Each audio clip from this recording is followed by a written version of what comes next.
Welcome back to my YouTube channel. നമ്മൾ next SCERT ഫാക്റ്റുകളോടൊപ്പം കുറച്ച് എക്സ്ട്രാ ഫാക്റ്റുകളോട് പഠിക്കാൻ പോവുകയാണ്. അതും നവോത്ഥാനത്തെ പറ്റി പഠിച്ചാലോ? നിശ പാഠശാലകൾ സ്ഥാപിച്ച് വയോജന വിദ്യാഭ്യാസം എന്ന ആശയം ആദ്യം നടപ്പിലാക്കിയത് ആരാണ്? ഏത് നവോത്ഥാന നായകനാണെന്നറിയാമോ?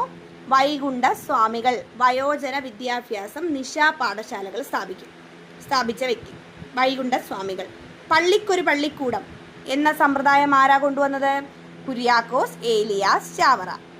സർക്കാർ അനുമതിയോടെ തിരുവിതാംകൂറിൽ അയിത്ത ജാതിക്കാർക്കായി ആദ്യത്തെ ഇംഗ്ലീഷ് വിദ്യാലയം ആരംഭിച്ചത് ആരാണെന്നറിയാമോ? പൊയ്കയിൽ യോഹന്നാൻ. സർക്കാർ അനുമതിയോടെ തിരുവിതാംകൂറിൽ അയിത്ത ജാതിക്കാർക്കായി ആദ്യത്തെ ഇംഗ്ലീഷ് വിദ്യാലയം ആരംഭിച്ചു.